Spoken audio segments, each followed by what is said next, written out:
بسم اللہ الرحمن الرحیم، السلام علیکم۔ کیا مرد کو خصی کرنا جائز ہے؟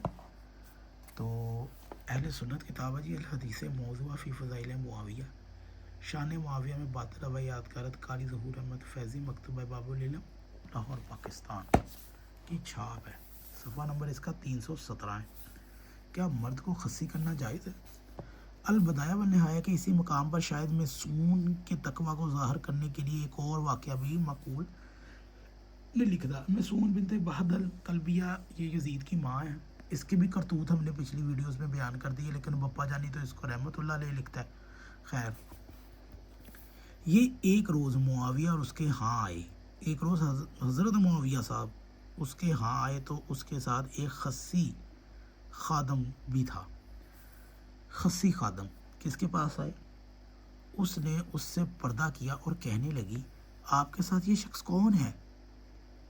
معاویہ اپنی بیوی کے پاس آیا اور کہنے لگا، خصی آدمی کو لے کر آیا اور کہنے لگا، یعنی کہ اپنی بیوی کے پاس آیا تو اس نے پردہ کر لیا فوراً، یعنی کہ معاویہ کی بیوی ہے نا، جو اس نے پردہ کر لیا کس سے؟ ایک خصی شخص سے جو ایک خادم تھا، معاویہ کے ساتھ آیا تھا۔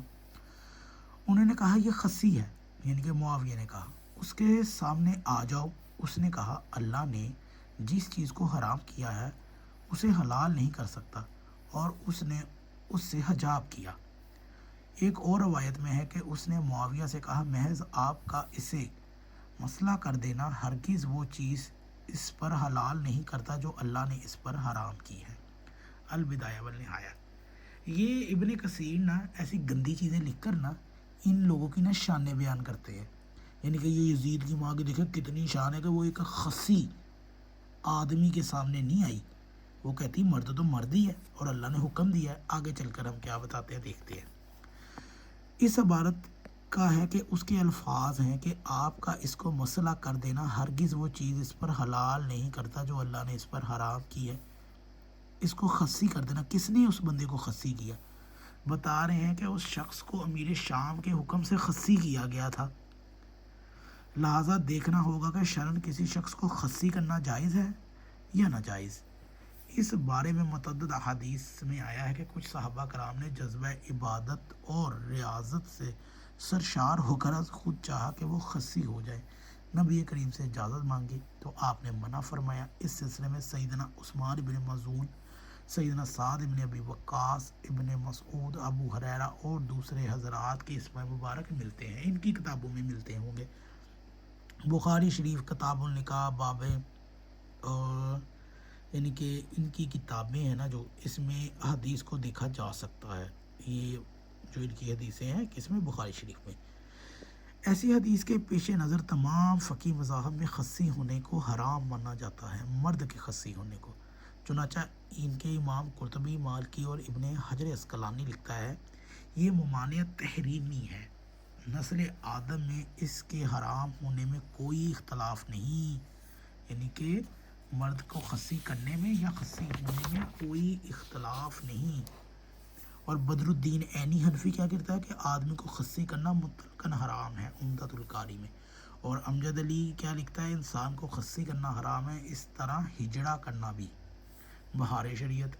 اور حنابلہ میں نجدی علماء نے بھی اس تحریم کو ہر حال میں مقرر کیا، یعنی کہ خصی والی۔ یہاں یہ امر بھی ذہن نشین ہے کہ اسلام میں خصی خادم رکھنے والے پہلے شخص معاویہ ہیں۔ امام ذہبی لکھتا ہے کہ ان کے اولیات کے بیان میں زبیر بن بکار سے نقل کرتے ہیں کہ وہ اول شخص ہے جنہوں نے اسلام میں خصی نوکر رکھے۔